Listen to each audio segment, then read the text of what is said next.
قد أفلح المؤمنون الذين هم في صلاتهم خاشعون والذين هم عن اللغو معرضون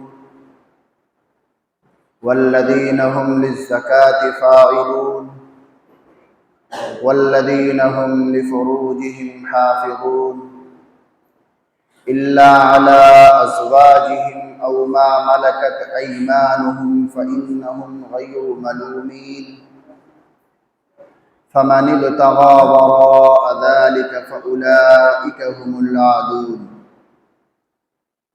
صدق الله العظيم وصدق رسوله النبي الكريم ونحن على ذلك من الشاهدين والشاکرین الحمد للہ رب العالمین۔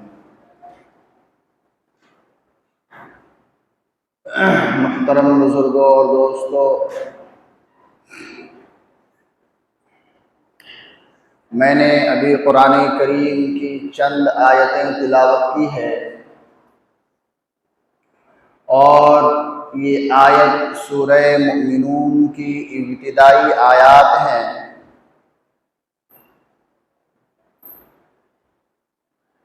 اللہ رب العزت نے اس آیت کے ذریعے سے مسلمانوں کو یہ بتا دیا اور یہ سمجھا دیا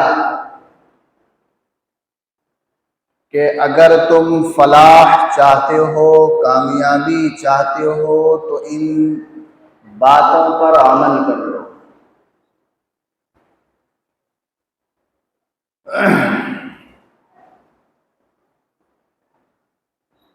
اللہ رب العزت نے اس آیت میں 4 باتوں کا ذکر کیا۔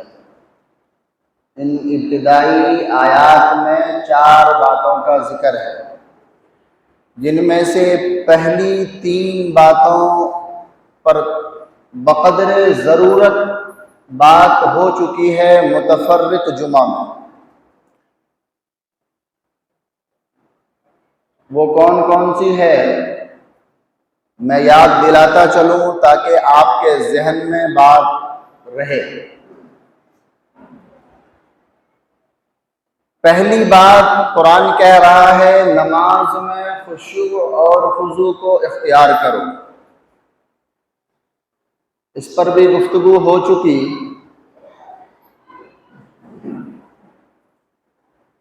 دوسری بات قرآن جس کا حکم دے رہا ہے وہ یہ ہے کہ لغو اور فضول بیکار کی چیزوں میں اپنے آپ کو نہ ڈالو۔ لغو چیزوں سے بچو، لغو باتوں سے بچو، فضول کاموں سے اپنے آپ کو بچاؤ۔ اور تیسری چیز زکوٰۃ ادا کرو۔ یہ 3 باتیں ہیں جس کا حکم قرآن مجید دے رہا ہے۔ اس پر گفتگو ہو چکی ہے پہلے جمعوں میں، متفرق جمعوں میں اس پر بیان ہوا۔ اب اس میں چوتھی اور آخری چیز ہے والذین هم لفروجهم حافظون۔ قرآن کہہ رہا ہے کہ کامیاب لوگ وہ ہیں، فلاح یافتہ مومن وہ ہیں جو اپنی شرمگاہوں کی حفاظت کرنے والے ہیں۔ کیا کرنے والے ہیں؟ اپنی شرمگاہوں کی حفاظت کرنے والے جو لوگ ہیں وہ فلاح یافتہ لوگ ہیں، وہ کامیاب لوگ ہیں۔ پھر قرآن آگے کہتا ہے الا علی ازواجہم او ما ملکت ایمانہم،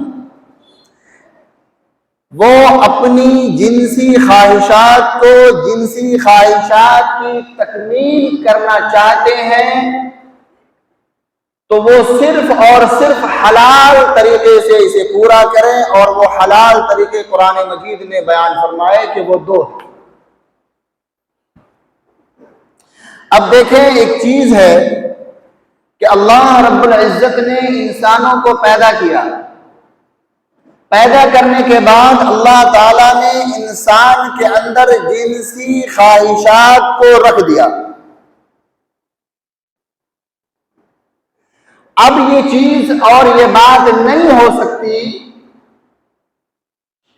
کہ اللہ رب العزت نے ایک چیز کو رکھا ہو، ایک چیز کا داعیہ اللہ نے پیدا کیا ہو اور پھر اس کی تکمیل کا ذریعہ، تکمیل کا طریقہ نہ بیان کیا ہو۔ اس کے تکمیل کرنے کے جائز اور صحیح طریقے کیا ہو سکتے ہیں، اللہ نے یہ نہ بتایا ہو، اس کو اللہ نے پیدا کیا ہو نہ کیا ہو، ایسا نہیں ہو سکتا۔ انسان کے اندر جو خواہشات ہیں، اللہ کی طرف سے یہ خواہشات انسان کے اندر رکھی گئی، اور یہ جو خواہشات ہیں یہ خواہشات نسل انسانی کے بڑھنے کا ذریعہ بنایا اللہ نے۔ انسان جب اپنی خواہشات کی تکمیل کرتا ہے تو اللہ تعالیٰ اس کے ذریعے سے نسل انسانی کو، نوع انسانی کو اللہ بڑھاتا ہے۔ اب دیکھیں، یہ جو خواہشات ہیں یہ خواہشات ناجائز، حرام نہیں ہوتے، بلکہ اس کے پورے کرنے کے جو طریقے ہیں وہ حرام اور حلال دونوں ہیں۔ اللہ نے ہمیں حکم دیا کہ تمہیں جس طریقے پر اس خواہشات کی تکمیل کرنی ہے وہ حلال ہونی چاہیے، باقی حرام طریقے جو ہیں اس سے تمہارے لیے بچنا لازم اور ضروری ہے۔ اب وہ خواہشات جو حلال ہے، قرآن کہہ رہا ہے وہ دو طریقے ہیں، الا علی ازواجہم او ما ملکت ایمانہم، یا تو وہ تمہاری بیوی ہو یا پھر یہ کہ وہ تمہاری باندی ہو، لونڈی ہو۔ اب بیوی تو ہمیں سمجھ آتی ہے، یہ باندی کیا چیز ہے؟ دیکھیں، پہلے کے دور میں، بلکہ نبی کریم صلی اللہ علیہ وسلم کی آمد سے پہلے اس دنیا میں ایک طریقہ رائج تھا۔ وہ یہ تھا کہ جب جنگیں ہوا کرتی تھی تو جنگ میں جو لوگ قید ہو جاتے، اس میں مرد و عورت دونوں ہوتے، تو وہ لوگ جو قید ہوتے تو جو مرد حضرات ہوتے ان کو غلام بنا لیا جاتا، اور جو عورتیں ہوتی تھی ان کو باندی اور لونڈی کہا جاتا تھا۔ قرآن کریم نے کہا کہ یہ جو باندی ہے، اگر یہ تمہارے پاس ہے تمہاری باندی، تو تم اس کے ذریعے سے اپنی خواہشات کی تکمیل کر سکتے ہو، یہ جائز ہے اور حلال ہے۔ شرط یہ ہے کہ وہ باندی وہ مسلمان ہو یا کم از کم اہل کتاب ہو۔ کیا ہو؟ اہل کتاب۔ اب اہل کتاب کسے کہتے ہیں میں وہ بھی بتاؤں آپ کو۔ اس روئے زمین پر مسلمانوں کے علاوہ بھی لوگ ہیں جو اللہ کو مانتے ہیں، جن کا ایمان اللہ کے اوپر ہے، وہ اللہ کو مانتے ہیں اور اللہ کے نبی کو بھی مانتے ہیں۔ جیسے عیسائی، وہ اللہ کو مانتے ہیں اور حضرت عیسیٰ علیہ السلام کو نبی بھی مانتے ہیں۔ البتہ عیسائیوں میں بہت سے گروپ ہیں، کچھ لوگ ہیں جو، کچھ عیسائی وہ ہیں جو اللہ کو کچھ اور مانتے ہیں۔ حضرت جبرائیل علیہ السلام کے بارے میں ان کا عقیدہ کچھ اور ہے، حضرت عیسیٰ علیہ السلام کے بارے میں عقیدہ کچھ اور ہے، تو پھر وہ اہل کتاب میں سے نہیں، وہ مشرک ہیں۔ اہل کتاب وہ ہیں جو قرآن کے علاوہ جو 3 کتابیں جو پہلے جو نازل ہوئی ہے، توریت، انجیل، زبور، ان پر ان کا ایمان ہے، وہ ان کو مانتے ہیں بس، ان کو اہل کتاب کہا گیا۔ تو فرمایا کہ اگر وہ اہل کتاب ہیں یا پھر مسلمان ہیں تو وہ ان کے ذریعے سے آپ اپنی خواہشات کی تکمیل کر سکتے ہیں۔ اب اس دور میں وہ ساری چیزیں نہیں ہیں، تو اب ایک چیز ہے، وہ ہے بیوی، کہ انسان نکاح کرے اور نکاح کے ذریعے سے اپنی خواہشات کی تکمیل کرے۔ اسلام کے علاوہ جو دوسرے ادیان، دوسرے مذاہب ہیں، مثلا جو میں نے ابھی ایک مثال دی عیسائی کی، عیسائیوں میں آپ نے سنا ہوگا کہ ان کے ایک راہب ہوتے ہیں، پادری۔ ان کا عقیدہ یہ تھا کہ اگر اللہ کا قرب چاہتے ہو، اگر اللہ سے قریب ہونا چاہتے ہو، تو اس کے لیے ضروری ہے کہ تم ساری دنیا داری چھوڑ دو، دنیا سے الگ ہو جاؤ، ساری لذتوں کو چھوڑ دو، ہر چیز سے بالکل مستثنا ہو جاؤ، الگ ہو جاؤ، اور پھر اللہ کے ذکر میں لگ جاؤ، تو پھر اللہ کا قرب حاصل ہوگا۔ اب اس کے لیے انہوں نے خانقاہیں بنائی۔ اسی طرح ان میں جو عورتیں تھیں، ان کے اندر بھی یہ جذبہ پیدا ہوا کہ ہم اللہ کا قرب حاصل کریں گے۔ تو وہ عیسائی جو مرد ہوتے ان کو راہب کہتے، اور جو عورتیں ہوتی ان کو نن کہا جاتا تھا۔ اب ان کے لیے بھی یہی چیزیں تھی کہ نکاح نہیں کرنی، شادی نہیں کرنی ہے، کھانے کمانے میں نہیں لگنا ہے، کھانا بھی کھانا ہے تو بالکل بے لذت سے کھانا کھانا، لذت والی چیزیں حاصل نہیں کرتی، اتنا کھانا کہ جس سے بس ضرورت پوری ہو جائے، ہم زندہ رہ سکیں۔ یہ عقیدہ تھا ان کا۔ پھر شیطان نے بہکایا، پھر وہ وقت آیا کہ ایک ہی خانقاہ میں عورت بھی جمع، مرد بھی جمع، اور شیطان نے یہ سمجھایا کہ جتنا اپنی خواہشات کو کچلو گے، اپنی خواہشات کو دباؤ گے، اتنا زیادہ اللہ کا قرب حاصل ہوگا۔ اللہ کا قرب حاصل اسی طرح سے ہوگا کہ تم اپنے خواہشات کو زیادہ سے زیادہ دباؤ، کچلو۔ تو چنانچہ ایک ہی جگہ میں عورت مرد سب رہنے لگے، محرم غیر محرم کا سارا فرق ختم ہو گیا۔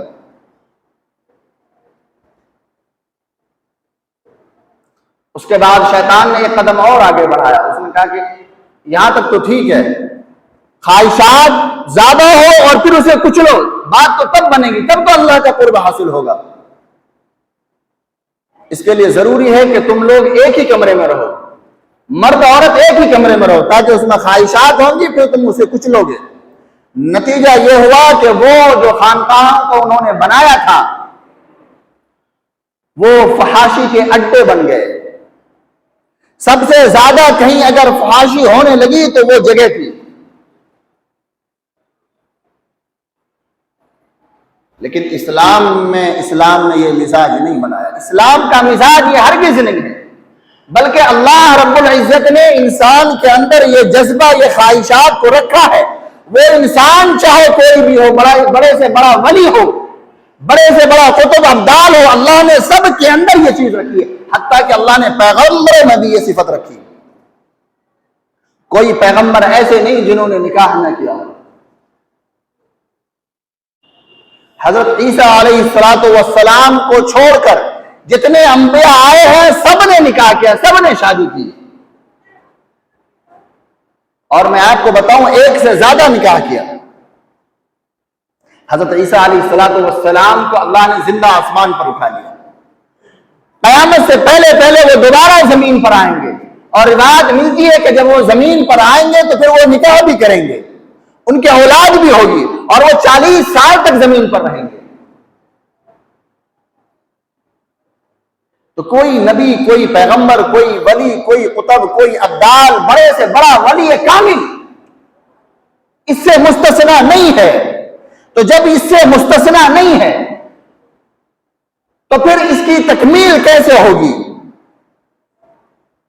اللہ نے اس تکمیل کے جو طریقے ہیں بڑے آسان، بڑے سہل رکھے۔ اسلام کے علاوہ اگر دوسرے ادیان کو آپ دیکھیں گے تو وہاں بڑی پریشانی، نکاح کرنا بڑا مسئلہ ہے۔ عیسائیوں کے یہاں نکاح کرنے کے طریقے اتنے ہیں کہ آپ کلیسا سے باہر نکاح نہیں کیا جا سکتا ان کے یہاں، ان کے پادری ہی کرائیں گے، یہ ساری فارمیلٹیز وہی ہو سکتی ہے۔ لیکن اللہ نے اس نکاح کو اسلام میں اتنا آسان بنایا کہ کسی کی کوئی ضرورت نہیں ہے، جو دو مرد اور عورتوں کے درمیان نکاح ہونا ہے وہ موجود ہوں، ان کے علاوہ دو گواہ موجود ہوں تو نکاح ہو جاتا ہے۔ کسی کی ضرورت ہی نہیں ہے وہاں پر۔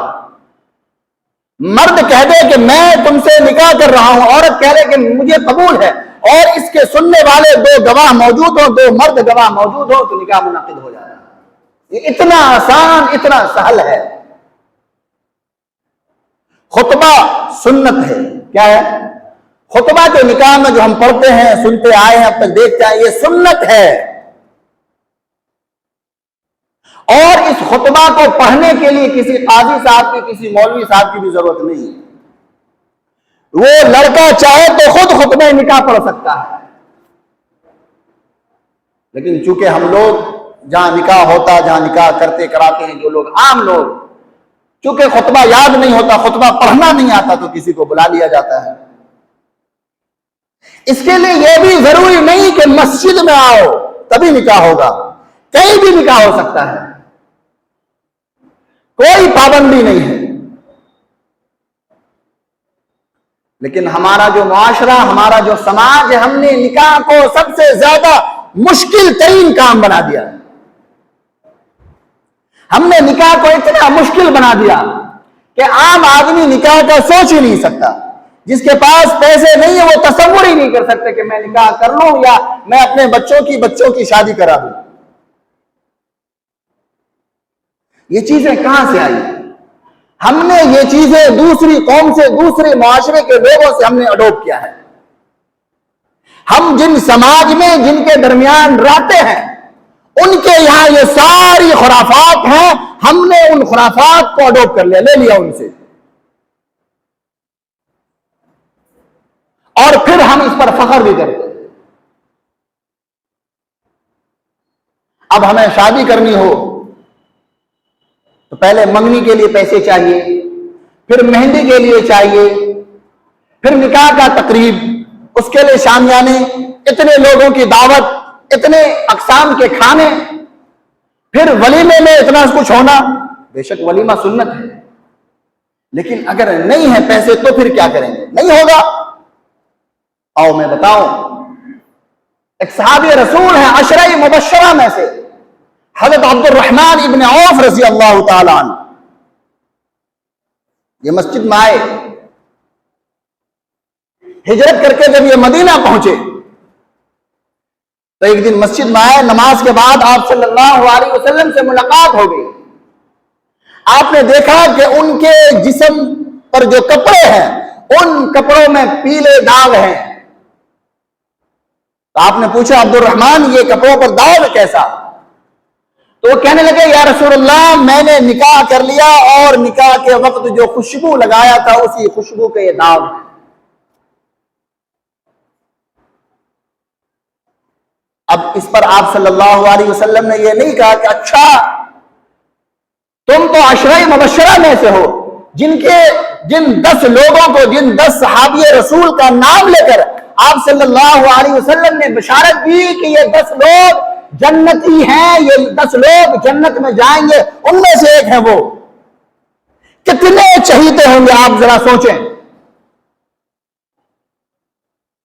آپ نے واپس سے یہ نہیں کہا کہ اچھا ہمیں نہیں بلایا، ولیمے کی بھی دعوت نہیں کی، چھوارے بھی نہیں بھیجائے، نکاح کا خطبہ کے لیے ہمیں کوئی کچھ نہیں کہا۔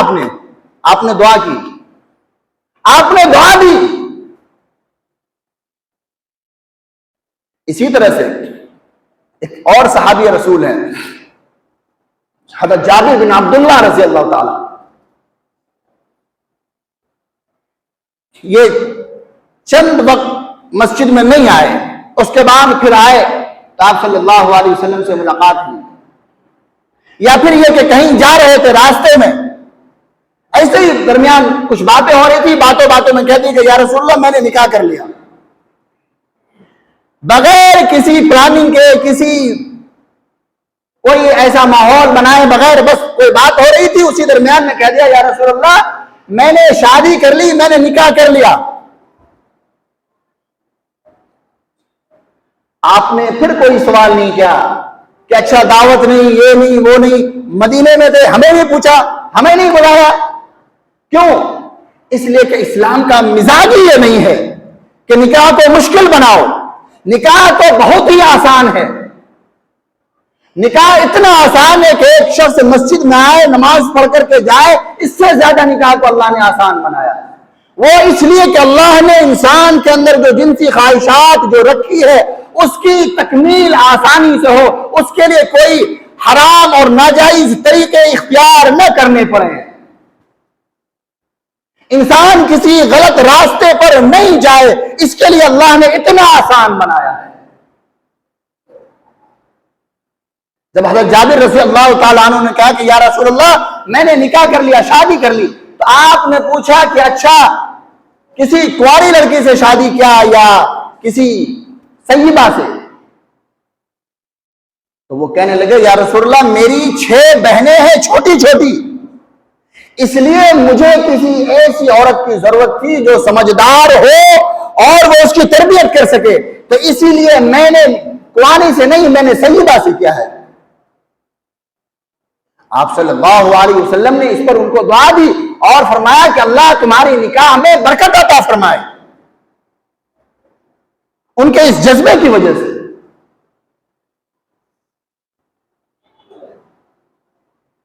اب ہم اپنے معاشرے، اپنے سوسائٹی کو دیکھیں، ہمارے معاشرے میں، ہماری سوسائٹی میں کیا اس طرح کا تصور بھی ممکن ہے؟ کرنا تو بڑی بات، ہم تصور بھی نہیں کر سکتے ابھی جس سوسائٹی میں ہم رہتے ہیں، ہم جس معاشرے کے ایک فرد ہیں، اس کا تصور بھی نہیں، چاہے وہ لڑکا ہو یا لڑکی ہو، دونوں طرف خرابیاں ہیں۔ ایک انسان بالغ ہو رہا ہے 14 سال 15 سال کی عمر میں، وہ بلوغت کو 15 سال 14 سال کی عمر میں وہ بالغ ہو رہا ہے، اور وہ نکاح کر رہا ہے وہ شخص 40 سال کی عمر میں۔ یہ اس درمیان کا جو وقفہ ہے یہ کیا ہوگا؟ یقیناً کہیں نہ کہیں کوئی نہ کوئی گناہ، کوئی نہ کوئی غلطی ہونے کے تقریباً امکانات ہیں۔ اس کا ذمہ دار کون ہوگا؟ ہم نے معاشرے کو ایسا بنا رکھا کہ نہیں تمہارے اوپر ابھی چونکہ ذمہ داریاں ہیں، تمہاری بہنیں چھوٹی ہیں، تمہارے بھائی چھوٹے چھوٹے ہیں، ان کو پڑھنا ہے، یہ سارے کام ہیں، ابھی گھر بنانا، ابھی مکان بنانا، ابھی سیٹل ہونا، جب یہ سارے کام ہو جائے پھر شادی کرنا۔ یہ کس نے کہا بھائی؟ یہ کون سی کتاب میں لکھا ہوا ہے؟ جو رب تمہیں ابھی رزق دے رہا ہے وہ رب تمہیں نکاح کے بعد رزق دینے پر قادر نہیں ہے۔ جو رب تمہارے گھر میں 5-10 افراد اگر ہیں، اس کو اگر وہ کھلا رہا ہے، اس کے رزق کا انتظام اس نے کر رکھا ہے، اگر ایک فرد تمہارے گھر میں اور آئے گا تو کیا تمہارے گھر میں رزق کی تنگی ہو جائے گی؟ اللہ اس کو کھلانے پر قادر نہیں ہے؟ اللہ رزق کے دروازے بند کر دے گا؟ اللہ کے یہاں رزق میں تنگی ہو جائے گی؟ بتاؤ ذرا۔ اگر ہمارا ایمان، ہمارا عقیدہ یہ ہے کہ رزاق اللہ ہے، رزق وہ دیتا ہے، تو پھر ہم پریشان کیوں ہوتے ہیں؟ ہم پریشان کیوں ہوتے ہیں؟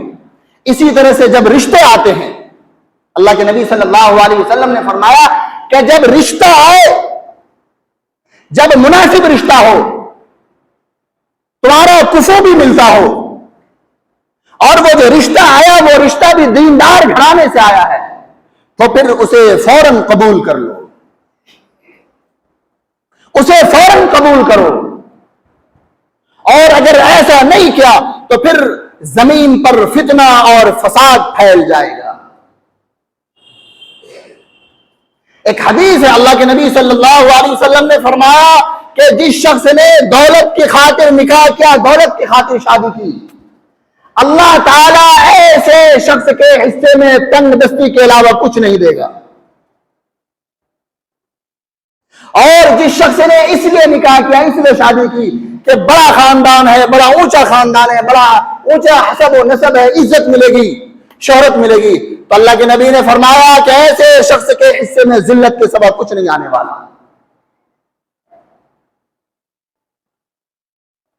آج ہم جب رشتے کی تلاش میں نکلتے ہیں تو ہم سب سے پہلے یہ دیکھتے ہیں کہ نہیں جہاں ہم کر رہے ہیں وہاں کیا ملنے والا ہے، وہ کیا چیزیں ملے گی، وہ ساری چیزیں الگ۔ جس چیز کو اللہ اس کے رسول نے کہا کہ دیکھو دین، دیکھو دینداری دیکھو۔ ابھی ہمارے ایک ساتھی ہیں، وہ کہنے لگے، ابھی کچھ دن قبل 6-7 مہینہ یا 1 سال قبل کی بات ہے، وہ ایک جگہ اپنے کسی عزیز کے رشتے کے لیے گئے، وہاں ان کو لے کر کے گئے لوگ، ان کا سسرالی رشتہ دار، تو یہ لڑکی کی طرف سے گئے تھے، تو وہ جس لڑکے کے لیے گئے تھے، جب وہاں گئے تو چونکہ یہ عالم تھے، ایک مولوی تھے، تو ان کا اپنا مزاج، بات چیت کے بعد انہوں نے اس لڑکے سے پوچھا کہ بھئی آپ کو کلمہ آتا ہے، کلمہ سنا سکتے ہیں؟ تو اس شخص کو کلمے کا پتہ نہیں، کلمہ نہیں سنا سکا، پہلا کلمہ اسے اس شخص کو نہیں آتا تھا۔ اس کے بعد انہوں نے پوچھا کہ اچھا یہ بتاؤ صبح سے شام تک میں جو نماز ہے وہ کتنی ہے اور اس کے نام بتاؤ۔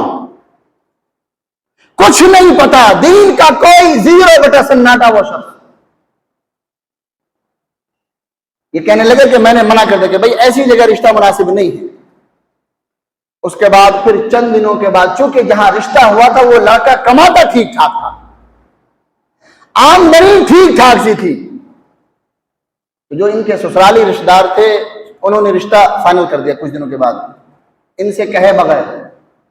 جب ان کو خبر ملی تو کہنے لگے کہ دیکھو بھائی دین ہے، اللہ جسے چاہے دین سکھا دے گا، کون سا بڑا مسئلہ ہے، یہ تو اللہ کے ہاتھ میں ہے، اللہ چاہے تو دینداری آ جائے گی گھر میں، سکھا دے گی، لڑکی تو دیندار ہے وہ سکھا دے گی، لڑکا دیندار ہو جائے گا، کون سا بڑا مسئلہ ہے، کماتا ٹھیک ٹھاک ہے۔ میرے بھائی ذرا بتاؤ، اگر کسی کے پاس ذرائع آمدنی کم ہو تو اللہ رزق میں وسعت کر دے گا، فراوانی نہیں کر سکتا اللہ؟ کسی کے پاس کم ہے تو اللہ اس کو زیادہ دینے پر قادر نہیں؟ صرف دین میں تمہیں یہ چیز نظر آتی ہے کہ نہیں یہ تو اللہ جب چاہے دین عطا کر دے گا اور یہ ساری چیزیں سب کچھ حاصل ہو جائے گی، کون سا بڑا مسئلہ ہے، دین سیکھ لیا جائے گا۔ تو رزق حاصل نہیں ہو سکتا، رزاق تو وہ ہے نا۔ بہرحال اللہ تعالیٰ سے دعا کریں کہ اللہ تعالیٰ ہم سب کو کہنے سننے سے زیادہ عمل کی توفیق عطا فرمائے۔ وآخر دعوانا الحمد للہ رب العالمین۔